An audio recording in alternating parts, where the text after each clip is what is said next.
Hello, नमस्कार, आदाब, सत श्री अकाल, अस्सलाम वालेकुम। मैं हूं मोहम्मद अहमद काज़मी, लेकर आया हूं आपका पसंदीदा कार्यक्रम आपके रूबरू। आज संडे है और आज खास प्रोग्राम है कानून की खबरों के बारे में और उनके आखिर उसकी हकीकत क्या है, अदालतों में किस तरह से फैसले हो रहे हैं।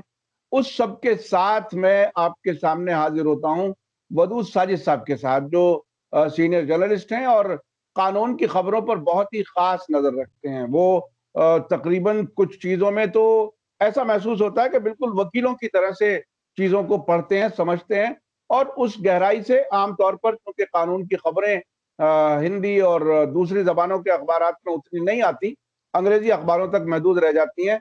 ये हिंदुस्तानी जबान में, हम सादा जबान में अदालतों में जो कुछ हो रहा है वो समझने की कोशिश करते हैं वदूद साजिद साहब के साथ। अभी हाल ही में बहुत ही दिलचस्प, बनारस की लोअर कोर्ट ने ज्ञान वापी मस्जिद के फिजिकल सर्वे के ऑर्डर दिए हैं एएसआई को, आर्कियोलॉजिकल सर्वे ऑफ इंडिया को। इस पर अभी चर्चा हो रही है। इस पर जानने के लिए मैं वदूद साजिद साहब बताइए कि आखिर ये फैसला क्या है, इसकी कानूनी हैसियत क्या है, इसका मकसद क्या है इस वक्त इस फैसले का। देखिए, आपने सही बात कही कि इसकी कानूनी हैसियत क्या है। तो पहले हम इसी पे बात कर लेते हैं। बाबरी मस्जिद का जब इशू चल रहा था और बाबरी मस्जिद का जो मूवमेंट है वो बहुत तेज़ था, यानी बाबरी मस्जिद के अगेंस्ट, और राम मंदिर की जो पार्टी है उसने जो मूवमेंट चला रखा था पूरे मुल्क में। तो उस वक्त जो है नरसिम्हा राव गवर्नमेंट ने एक एक्ट बनाया था जिसकी जितनी भी अपोजिशन पार्टियां हैं सबने उसकी डिमांड की थी कि आप एक एक्ट बनाइए और बाकी जितनी भी इबादत गाहें हैं हिंदुस्तान में सबको प्रोटेक्शन दीजिए, क्योंकि विश्व हिंदू परिषद वाले 3 नहीं 3,000 का नारा लगा चुके थे और उसमें बाबरी मस्जिद और बनारस की ज्ञानवापी मस्जिद और मथुरा की कृष्ण जन्म स्थान मस्जिद, शाही ईदगाह है वो। तो ये तीनों उनकी फहरिस्त में सबसे ऊपर थी और वो ये नारा लगाते थे कि अब 3 नहीं 3,000, और फिर ये कहते थे कि 3 अब लेंगे और 3,000 बाद में लेंगे। तो इस तरह के उनके इरादे देखकर तमाम अपोजिशन ने डिमांड की थी कांग्रेस गवर्नमेंट से कि आप कोई प्रोटेक्शन दीजिए। तो चूंकि बाबरी मस्जिद का इशू अदालत में था, इसलिए नरसिम्हा राव गवर्नमेंट ने एक एक्ट बनाया 1991 का, जिसको कहा जाता है कि इबादत गाहों के तहफ़्फ़ुज़ का एक्ट, यानी जो वर्शिप प्लेसेस हैं उनको प्रोटेक्शन दिए जाने वाला एक्ट 1991।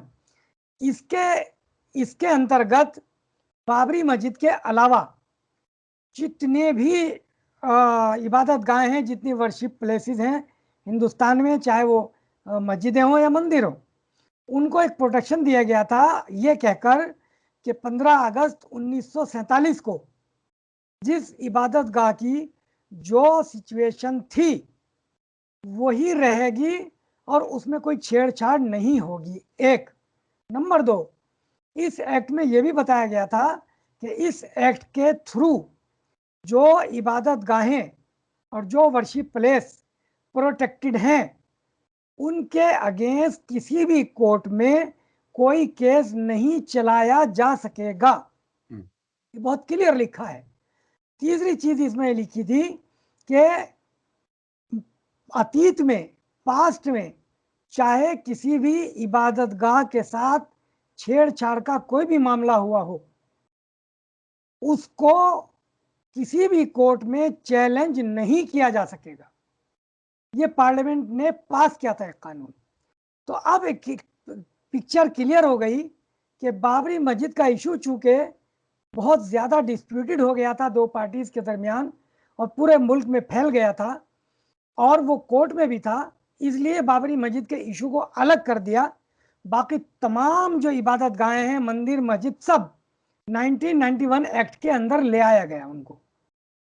अब ऐसी सूरत में कोई भी, ना प्राइवेट पार्टी, ना कोई मस्जिद या मंदिर की इंतजामिया कमेटी, ना कोई सरकार, ना कोई अफसर, ना कोई अथॉरिटी किसी भी अदालत में नहीं जा सकती इनके खिलाफ केस लेकर। लेकिन हैरत अंगेज तौर पर पिछले दिनों बनारस की सिविल कोर्ट में एक लोकल वकील हैं विजय शंकर रस्तोगी, उन्होंने एक केस दायर किया और किसके बिहाफ पे किया?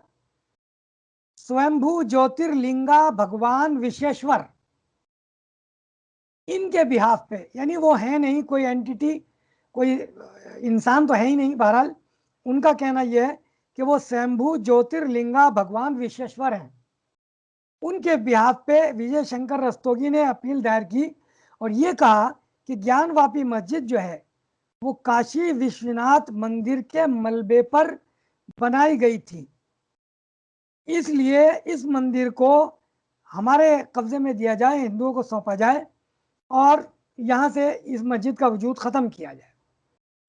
अब आप ये देखिए कि वकील साहब ने कोई सर्कमस्टेंशियल एविडेंसेस, कोई सॉलिड एविडेंस कुछ नहीं पेश किया, बस एक रिट लगा दी कोर्ट में, वो भी बनारस की सिविल कोर्ट में।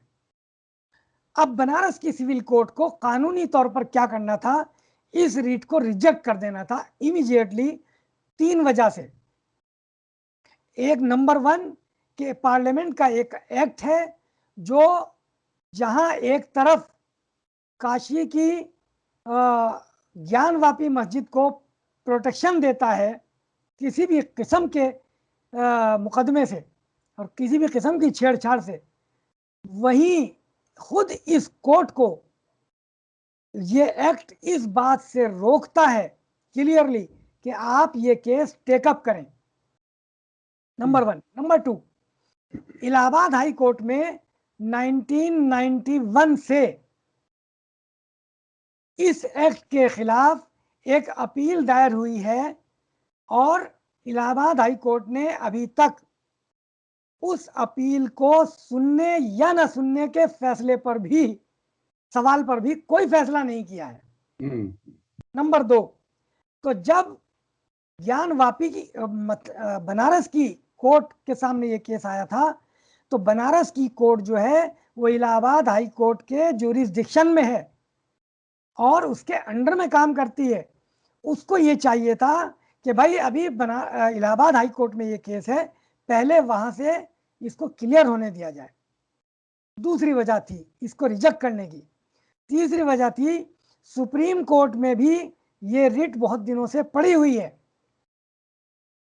इसको चैलेंज किया गया है 1991 के एक्ट को और हिंदू पार्टी ने किया है, लेकिन अभी तक सुप्रीम कोर्ट में भी इस पर कोई फैसला नहीं हुआ है।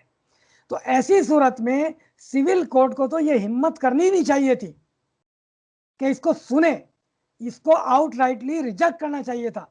लेकिन न सिर्फ रिजेक्ट नहीं किया बल्कि यूपी गवर्नमेंट को नोटिस भी कर दिए और जो इंतजामिया कमेटी थी ज्ञानवापी मस्जिद की उसको भी नोटिस कर दिए और वो लोग आए, उन्होंने आकर अपना पक्ष रखा। उन्होंने कहा कि 1991 का एक्ट आपको इस केस को टेकअप करने से रोकता है, आप कैसे ले लेंगे ये केस, फिर इस पर आप कोई फैसला कैसे कर देंगे।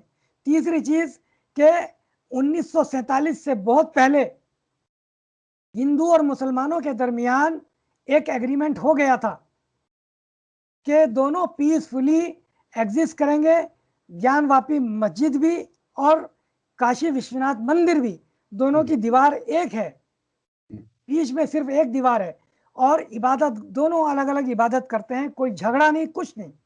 क्यों कि 47 से बहुत पहले अंग्रेजों के सामने एक एग्रीमेंट हो गया था कि हम पीसफुली इबादत करेंगे और एग्रीमेंट इसीलिए किया था दोनों पार्टीज ने कि अंग्रेज ने ये कह दिया था कि हम तो फिर जो एविडेंसेस है उसकी बुनियाद पे फैसला करेंगे और एविडेंस ये था कि वहां नमाज हो रही थी 1646 से। तो इस वजह से दोनों ने एग्रीमेंट कर लिया, दोनों पार्टीज ने, कि भाई क्यों बिला वजह हम आपस में लड़ें, तो वही पीसफुल सिचुएशन अब क्यों नहीं रह सकती। तो खैर हमारा आज का ये इशू नहीं है। तो ये 3 ग्राउंड मैंने बताई जिस पर बनारस की सिविल कोर्ट को ये रिजेक्ट कर देना चाहिए था, लेकिन रिजेक्ट नहीं किया। अब बनारस सिविल कोर्ट का एक फैसला आ गया है जिसमें ASI यानी आर्कियोलॉजिकल सर्वे ऑफ इंडिया जिसको उर्दू में आसार कदीमा का महकमा कहते हैं, उसको ये ऑर्डर दिया है डायरेक्टर जनरल को कि आप फौरी तौर पर एक 5 बहुत ही आला किस्म के आर्कियोलॉजिकल का इल्म रखने वाले 5 एक्सपर्ट्स को की एक कमेटी बनाइए और उन 5 एक्सपर्ट्स में 2 माइनॉरिटी कम्युनिटी से होने चाहिए, यानी मुसलमान। और ये पांचों इसका फिजिकल सर्वे करें, काशी विश्वनाथ मंदिर का भी और ज्ञानवापी मस्जिद का भी, पूरे कम्प्लेक्स का, इंटायर कम्प्लेक्स का। और उसमें 15 जो है वो पॉइंट्स दिए हैं कोर्ट ने, मैं उनको बहुत समअप करके बता देता हूँ। उसमें ये कहा है कोर्ट ने कि आर्कियोलॉजिकल सर्वे ऑफ इंडिया एक 5 एक्सपर्ट्स की कमेटी बनाए, 2 माइनॉरिटी कम्युनिटी के हों, और इसके अलावा एक बहुत ही विद्वान किस्म का, जिसको आर्कियोलॉजिकल का सही सही पता हो और जिसकी पूरे देश में ख्याति हो और जिसको पूरे देश में आदर किया जाता हो, सम्मान दिया जाता हो, एक ऐसा आदमी सुपरवाइजर के तौर पर या ऑब्जर्वर के तौर पर रख दिया जाए जो इस पूरे इंटायर प्रोसेस का ऑब्जर्व करे। एक चीज। दूसरे कोर्ट ने यह कहा है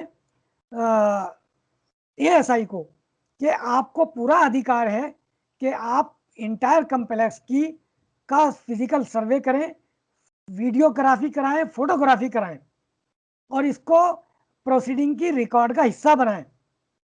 वही ये बात कही है कि जब आप सर्वे करने जाएं तो प्रायर नोटिस देकर जाएं इंतजामिया कमेटी की, मस्जिद की कमेटी को भी और मंदिर के भी ट्रस्ट को, और ताकि वो खुद या उनका वकील वहां मौजूद रहे।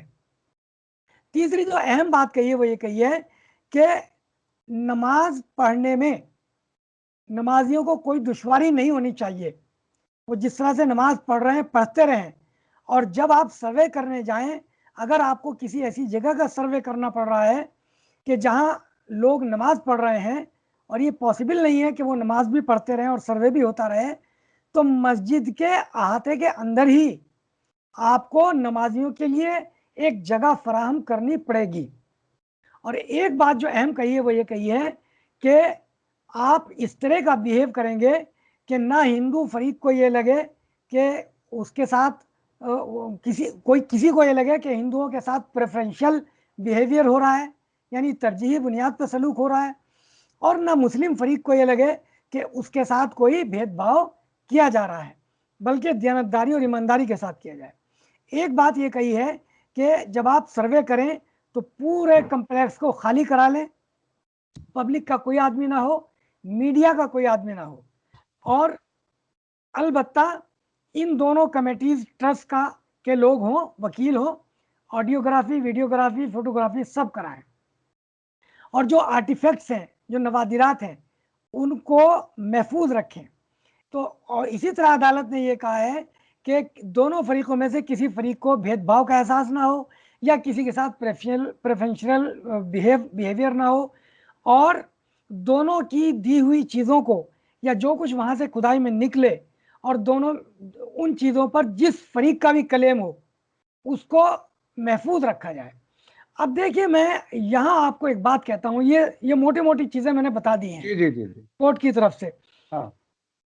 अभी तक कोर्ट ने, हालांकि ये उसको इख्तियार नहीं था, केस टेकअप ही करने का इख्तियार नहीं था, फैसला करने की बात तो बहुत दूर है, लेकिन मैं एक बात आपको यहाँ कहता हूँ कि अब तक के जितने फैसले बाबरी मस्जिद वाले इशू पर हुए हैं या और किसी इबादत गाह वाले इशू पर हुए हैं, उनमें इस अदालत ने किसी हद तक बहुत दयानतदाराना बातें कही हैं, फैसले किए हैं।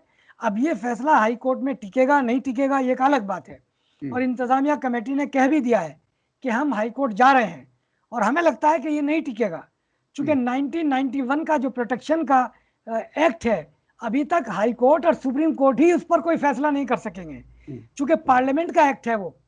तो मैं बुनियादी तौर पर एक बात बस कहना चाहता हूं कि काशी विश्वनाथ मंदिर और ज्ञानवापी मस्जिद के बारे में जो फैसला बनारस की सिविल कोर्ट ने किया है, ये चाहे कितना ही अच्छा हो देखने में, लेकिन ये कानूनी तौर पर गलत है, क्योंकि बनारस की कोर्ट को इसका इख्तियार ही नहीं था कि वो उसको सुने।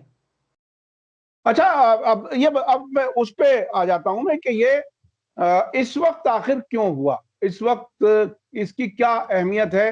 क्योंकि अभी इलेक्शन चल रहे हैं कई स्टेट्स में, और बहरहाल पोलराइजेशन की हर कोशिश रहती है।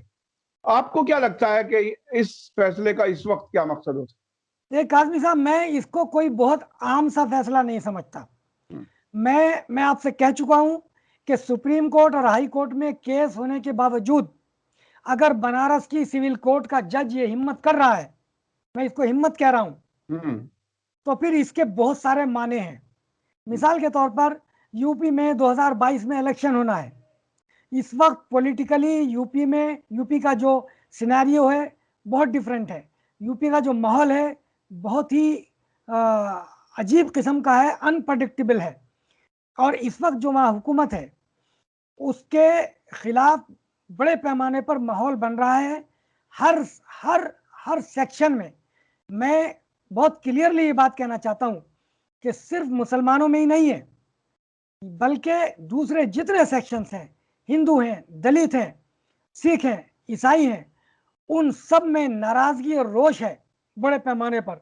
क्योंकि जिस कम्युनिटी से चीफ मिनिस्टर साहब ताल्लुक रखते हैं, बस वही कम्युनिटी हावी है। यहाँ तक के जो ब्राह्मण है, जिनको हिंदुओं का आला तबका कहा जाता है, उस तक के खिलाफ वहाँ माहौल बन रहा है, उस तक पे नफरत हो रही है, उस तक के हुकूक मारे जा रहे हैं। ये ब्राह्मणों का कहना है, ये हमारा कहना नहीं है। ब्राह्मण वहाँ बार बार ये बात कहते रहे हैं कि जब से ये ठाकुरों की सरकार आई है, हमारे जो राइट्स हैं और हमें जो एक एक्स्ट्रा ऑर्डिनरी सोशल वैल्यू हासिल थी और सोशल हमारी एक कदर थी, वो खत्म होती जा रही है। तो इस वक्त, और आप ये समझ लीजिए कि आरएसएस और ये जो सरकार है सेंटर में, इन दोनों पर आला जात के लोगों का कब्जा है। उसके बावजूद यूपी में अगर चीफ मिनिस्टर साहब की कम्युनिटी बाकी आला जात के हिंदुओं को भी परेशान कर रही है, तो आप समझ सकते हैं कि वहाँ इसका क्या इस हुकूमत के खिलाफ क्या हो रहा होगा। एक नंबर दो, वहाँ आम आदमी पार्टी ने अपनी जड़ें बनानी शुरू कर दी हैं, और आम आदमी पार्टी की जो आला क़यादत है वो दो चीज़ों को लेकर जा रही है कि हमने दिल्ली में अपने हाथ बंधे हुए होने के बावजूद लाइट फ्री कर दी है, पानी फ्री कर दिया है, और हेल्थ के सेक्टर में हमने बहुत काम किया है, एजुकेशन में बहुत काम किया है। तो चूंकि इन चारों चीज़ों को यूपी के लोग भी देख रहे हैं, तो ऐसा लगता है कि शायद आम आदमी पार्टी की जड़ें वहाँ कुछ बन रही हैं और 2022 के इलेक्शन में वो कुछ कर दिखाएंगे। नंबर तीन, इस वक्त पूरे मुल्क में जो माहौल है, इकोनॉमी पूरी तरह से डाउन हो गई है, बहुत बुरा हाल है। इस एपिसोड में हम इकोनॉमी पे ज़्यादा बात नहीं कर सकते, क्योंकि उसके फिगर्स बहुत ही भयानक हैं। इतने भयानक फिगर हैं कि 17 करोड़ नौकरियां, ये छोटी नौकरियां नहीं बता रहा हूं मैं आपको, जी। जिनकी 6,000 10,000 तनख्वाह थी वो नहीं, जिनकी 45,000 से लेके 1-1.5 लाख तक तनख्वाहें थी, ऐसी 17 करोड़ नौकरियां चली गई हैं भारत में। क्या हाल होगा इकोनॉमी का, आप अंदाजा लगा लीजिए। और जो मजदूरों को काम मिलता था अपने इलाके छोड़कर दूसरे इलाकों में, यानी यूपी के जो मजदूर हैं, मैं आपको बताऊं कि पहले नंबर पे बिहार और दूसरे नंबर पे यूपी है। यूपी सबसे बड़ा स्टेट है बिहार के बाद, जो बाकी मुल्क को लेबर क्लास देता है। लेकिन इस वक्त लेबर क्लास दोबारा लॉकडाउन खुलने के बाद दोबारा वापस गई इन स्टेट्स में, और फिर वापस चली गई है। जिस वक्त मैं आपसे बात कर रहा हूं, दिल्ली का कोई बस अड्डा और कोई रेलवे स्टेशन आप जाकर देख लीजिए, खाली नहीं मिलेगा आपको। ये लोग इस मर्तबा सिंगल आए थे और मेल आए थे, फीमेल साथ नहीं लाए थे, बच्चों को साथ नहीं लाए थे। आज की तारीख में जब आपसे बात हो रही है, जो फीमेल आए थे मजदूर, वो भाग रहे हैं अपने अपने इलाकों को। ये कोई हम अफवाह नहीं फैला रहे हैं, ये अखबारों की रिपोर्ट है और चैनलों की रिपोर्ट है। तो जब देश में इतनी भयावह स्थिति हो तो यूपी के जो मजदूर यूपी में वापस जा रहे हैं और उनको कुछ मिलेगा नहीं वहां, और उनके साथ हर सतह पर भेदभाव है, तो फिर ये जो पॉलिटिकल गवर्नमेंट है इसका भविष्य कुछ ज्यादा अच्छा नहीं लगता। तीसरी जो अहम बात मैं आपसे कहने वाला हूं, ये बाबरी मस्जिद का जो फैसला हुआ था ये नवंबर 2019 में हुआ था। उसके बाद से ये सब लोगों की हिम्मत बढ़ जानी चाहिए थी और उसी के बाद बढ़ी भी। तो ये पूरे 1.5 साल का इन्होंने अरसा क्यों निकाल दिया और क्यों ये एकदम इसी मौके पर आए? चौथी चीज, सिविल कोर्ट, सिविल केस इतना आसान नहीं होता काजमी साहब।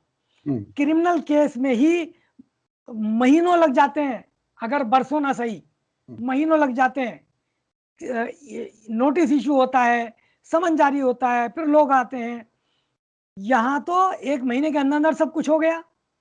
जो सिविल केस है, सिविल केस हिंदुस्तान में कभी 1 महीने में सेटल हुआ है? आज तो हिंदुस्तान की डिफरेंट हाई कोर्ट्स में और जो छोटी कोर्ट्स हैं उनमें और जो सुप्रीम कोर्ट है वहां 19-20 लाख से ज्यादा केसेस जो हैं वो सिविल प्रॉपर्टी के केसेस हैं जो पेंडिंग हैं, वो तो आज तक हल नहीं हुए। यहाँ 1 महीने के अंदर अंदर हमारे जज साहब ने एएसआई को इतना बड़ा ऑर्डर दे दिया और इसके बावजूद दे दिया कि हाई कोर्ट में केस है, सुप्रीम कोर्ट में केस है। तो मैं तो कहूँगा कि ये एक्स्ट्रा ऑर्डिनरी हिम्मत से काम लिया है जज साहब ने। तो ये वो बेचारे जज साहब अकेले नहीं हो सकते, ये कोई बहुत बड़ा मामला है। और सही कहा आपने, ये पॉलिटिकल है और इलेक्शन से पहले है चूंकि, तो इसकी टाइमिंग पर भी सवाल उठेंगे और ये खालिसतन पॉलिटिकल गेन के लिए किया गया है। बहुत बहुत शुक्रिया वदूद साजिद साहब, आपने बहुत ही गहराई से और कानूनी तमाम पहलुओं पर आपने रोशनी डाली और खास तौर पे बताया कि इस अदालत को इख्तियार ही नहीं था इस केस को सुनने का, और उसने गैर मामूली तरीके से 1 महीने में इतना बड़ा फैसला भी दे दिया और एक तरह से खुदाई की तैयारी शुरू करा रहे हैं। अभी हाई कोर्ट में क्या होगा ये वक्त बताएगा, लेकिन इंटेंशन बहुत साफ साफ है। इलेक्शन के साथ जोड़ करके ना देखें तो क्या करें। ये बहरहाल जिस किस्म की सियासत मुल्क में हो रही है उसके बीच में ये अचानक फैसला आना, बहरहाल हम समझते हैं कि सभी शहरियों के लिए, सभी हिंदू मुसलमान सभी के लिए ये अलार्म बेल भी है कि हमें होशियार रह करके अपना इत्तेहाद, अपने आपस का कोई इख्तलाफ ना हो, कोई लॉ एंड ऑर्डर का इशू ना बने और हालात कंट्रोल में रहें, इसकी सभी हम कोशिश करें। इसी के साथ बहुत बहुत शुक्रिया वदूद साजिद साहब, आपने वक्त दिया। इसी के साथ मुझे दीजिए इजाजत। धन्यवाद, शुक्रिया। जय भारत, जय हिंद।